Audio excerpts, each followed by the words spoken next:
Today is the 26th of November in the year 2020. My name is Innocent Piri, of course. I'm broadcasting you from Zambia's capital city, Lusaka. Of course, my guest on the program is coming from the civil society organization. His name is guest Nyirenda, who happens to be the executive director of the Operation Young Vote, OYV. He's here to give us a comprehensive understanding on the role of NGOs, as well as we get to look at the voter registration going on across the country. Guest Nyirenda joins me on the program once again. Later on, we'll be able to, of course, convey all the message with regards to what you've been sending in as viewers in terms of what you want to find out on governance matters. Once again, I'm Innocent. You can simply call me IP. Mr. Nyirenda, welcome to my program. IP, thank you so much. It's a pleasure to be here. Thank you. And I hope we'll do justice to the question. We will. Right. Let's begin, of course, on a crucial note. I'll begin to ask this simple question just to get us understand what could be the role of non-government organizations such as yours. I ask this question because there is some misconception out there that NGOs really, they are compromised entities, or these are organizations that get funding either from the party in power or the opposition to propagate their agenda. Well, thank you so much, IP. I didn't know that your name is abbreviated It's IP. I'm GN. Let me follow that pattern. Fantastic. You know, first of all, I think one thing that people, viewers out there, and citizens and everyone should understand is that NGOs are born out of a need. Right. Okay? Government is there to provide services to the citizens. Okay? And it's an obligation by government and the duty bearers to provide services to its citizens. Okay? Because as you may be aware, citizens contribute to the national treasury through the taxes that they pay. In addition to the already existing resources that the country is endowed with. I mean, we have copper, we have wildlife, we have all the natural resources you can talk about. But then that, turned into the capital that we need as a country to move forward. And of course, then citizens contribute through tax. It could be pay as you earn from your salary. It could be the VAT. It could be any form of tax government is deducting from citizens' money to be able to contribute to the national coffer so that the nation is run. Now, civil society or NGOs, if you like, are born out of a need in the sense that where government is unable to provide certain services, or where they feel people in a grouping come together and feel that they can contribute in one area that is lacking, they come together and form a civil society organization or an NGO. There are NGOs that are in governance because they have seen a void in the governance sector, and they think and feel that coming together they could contribute in ensuring that that void in the governance sector is filled. Then they form that NGO. It could be in advocacy, it could be in policy formulation, it could be in constitution making, it could be in any field that you may think about. It could be in the electoral process. It is in governance. They form that particular NGO. Others, it could be in the social sector. Others are in education. They have seen that, look, there's a void in terms of how government is providing the education service to people. Then they bring the aspect of advocacy, where they begin to remind government that they are supposed to do this thing. Because, as like I said earlier, government has a duty to provide for and to its citizens what the citizens require or need. For us to live a dignified life in this country, we have a government, and that government has a responsibility. That's why they are elected in those offices to be able to provide services. And where they are lacking, sometimes they could be doing well, but probably one or two things are not in place. Then you begin to, you form an NGO, you form a civil society, or a pressure group, if you like. You can call it whatever you want. It can be a union or something, to be able to remind government that they have a duty, or to be able to remind those in government, if you like, that they have a responsibility and a duty to provide to the rights holders, who are the citizens. Let's talk about yours, your NGO, OIV. Why was it formed? Because I do understand from your own explanation in the preamble that these NGOs or civil society organizations with different, agendas or, vision or mandate and the likes. Absolutely. It could be on matters of the constitution. It could be on matters of, civic duties. Let's talk about OIV. Why is OIV here existing? Thank you very much. And I pray that I do due diligence to this question so that people can appreciate and understand where we are coming from and why we were established. First of all, I want to proudly say that Operation Young Vote has been in existence in this country for the past 2 decades. That is 20 years and a few months. OIV was established in the year 2000, and we got our legal status to begin to operate in Zambia on 11th August 2000. On 11th August this year, OIV turned 20 years old. Then from 11th August to where we are, that is plus about 3-4 months. So we are 20 years, 4 months old. In 2016, the date Zambia held elections was the birthday for Operation Young Vote. 11th August 2000.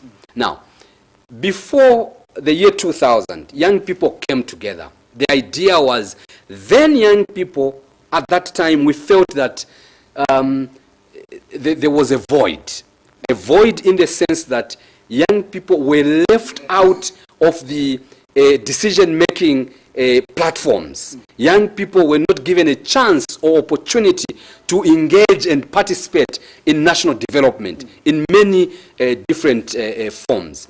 If you look at the 1994 youth policy, it never really brought on board matters to do with young people, and young people did not participate. And that time, as young people, we felt that there was nothing for the young people without young people. Young people must be at the decision-making table. Young people must be in decision-making platforms, in governance, sectors and jurisdictions. Young people must be there so that they are part and parcel of whatever is obtaining. Hence, the formation of Operation Young Vote. Operation Young Vote was formed as a platform for young people to effectively engage in governance. And for us to engage in an efficacy way in governance, we needed a platform. And this platform was apolitical. Okay? It was non-partisan. It was a platform for young people in political parties, young people in employment, young people in school, young people out of school, young people out of employment, young people not in politics. It was for young people as a heterogeneous body, that young people from all walks of life should converge at this platform and air out their issues, so that when you have a concerted, when you have your voice synergized, when you have your efforts put together, then you collectively your voice becomes bigger. And that's how Operation Young Vote was formed. And basically, among the objectives was that we needed young people to acquire national registration cards. So that, because we believed, and we still believe, that is a very important document, not only for the elections and the electoral process, but also for national identity. For me to be identified as a Zambian national, I need a green national registration card. Without that, it's very difficult at my age to be identified as a Zambian national. So we encourage young people, we encourage parents that as soon as your child or your children are 16, take them for them to acquire the NRC, because it is important. Remember that when one is 16 years, when they go to seek for services, for example, they are sick, they want to be attended to at a healthy center, they will be asked, what is your NRC? When we are young, or when people are children below 16, they use parents' NRC. You use your mothers, your fathers, your guardians, and anyone's. But when you are 16 and above, you begin to use your own. So it is that important. When you want to get a passport, you need an NRC. When you want to get a job, even when it's a piecework, whoever, whether it's a foreigner who wants to give you a piecework, or they want your NRC as a surety to know that really you are you. So it is that document that, as Operation Young Vote, we felt that we needed to amplify that kind of issue, so that young people could seriously appreciate this and get this document at that age. Because when somebody grows, you will agree with me, this is an experience that most Zambians face out there. When one is 19, 20, it's very difficult for them, because they have a lot of questions at the department. Where were you? Who are you? What happened? Why did you get at 16? And so on and so forth. It is easier for one who is 16 to obtain an NRC than one who is beyond 16. So that is one of our objectives. But also, we encourage young people to participate in matters that affect them as young people. We do not want or expect young people to be passive. We expect a generation of young people that are assertive. Those who understand their civic duties. Those who would be able to understand their human rights. In this country, very few people appreciate and understand their human rights.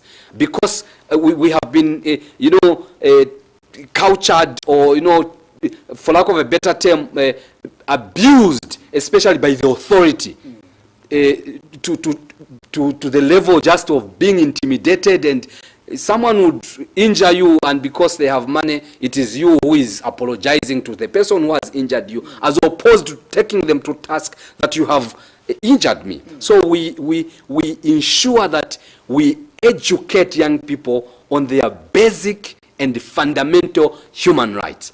So we also ensure that they register as voters at the time they reach 18 years. We have to get there, Mr. I know, but before that, maybe just one last point. We also endeavor to the inequalities that young people face are addressed by the duty bearers, by the different realms of governance, by the executive, by the judiciary, by the legislature, and all other institutions that are found in these three governance arms. We ensure that these are able to address all these inequalities that young people face in this country. So that is a platform. It is actually a platform where young people converge from different walks of life, different corners of the country, and are able to speak out about their aspirations and their dreams. In the last 20 years, are you able to point at one of the successes or achievements through your advocacy to these issues you've mentioned on behalf of the young people that you feel that were achieved, so far? What fruits would you point at? Well, we have achieved so much. We will tell you that some of the people who are in parliament today have benefited from what Operation Young Vote has done.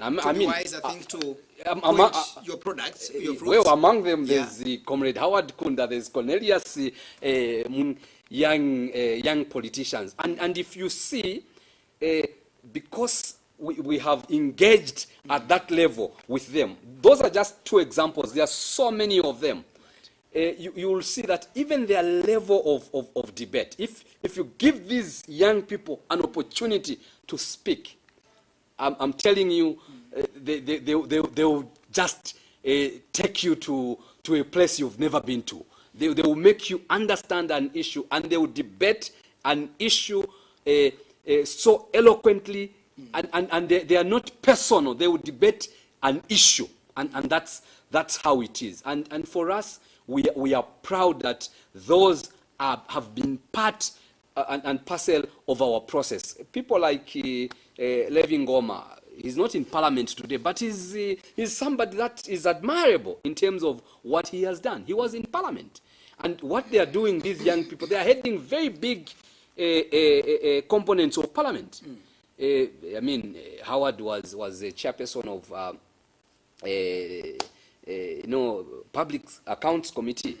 Cornelius has been chairperson of APNAC, the issues of anti-corruption in parliament. And really, that shows you that this crop of young people has what to offer to this country. Yes, they may be in different camps, but I think over and above, if you brought them and really got them to issues, they will give you something that you would really smile about. Taken us to Parliament. I want us to look at the relevance of the young people that are in Parliament right now. You've just mentioned two names of the likes of Mwitwa, as well as Howard Kondo, although they are no longer young as we speak now, but we still have energetic young people that are looking to be young. How is their relevance so far from your own judgment, the young people we have in Parliament? Well, before I answer that question, can I just also mention some of the other successes? Because I just jumped to Parliament. If you look at some of the documents that this country has produced, you cannot speak to those documents without a mention of these young people. If you look at the youth policy that we have today, or even the one that was before this one, these young people then brought this policy to fruition, to where it is, and it is because of Operation Young Vote that has contributed in its own way. But also, if you look at the Electoral Reform Technical Committee report, we pride in that, because that report really, if Zambia is going to be serious, it is a report that people should seriously take and see some of the good recommendations that we did. And I'm proud to mention that as a young person, I was the principal researcher in that particular, coming from Operation Young Vote, of course, and also other representatives from Operation. That is serious success. If you look at other, constitution-making processes, young people have really done it. If you look at even that, the Constitution, the 2016 Constitution, as amended at 2016, young people really played a critical role in terms of the coalitions that we had. Remember, we had the Grand Coalition, and it is the young people that were driving. Of course, we had figureheads, but the young people were in the think tank, doing all the thinking and the planning and the strategizing and the writing of the concepts and everything. It was the young people. We pride in that because it produced what we have today as a basic document that we can smile about. You which almost young people, which was almost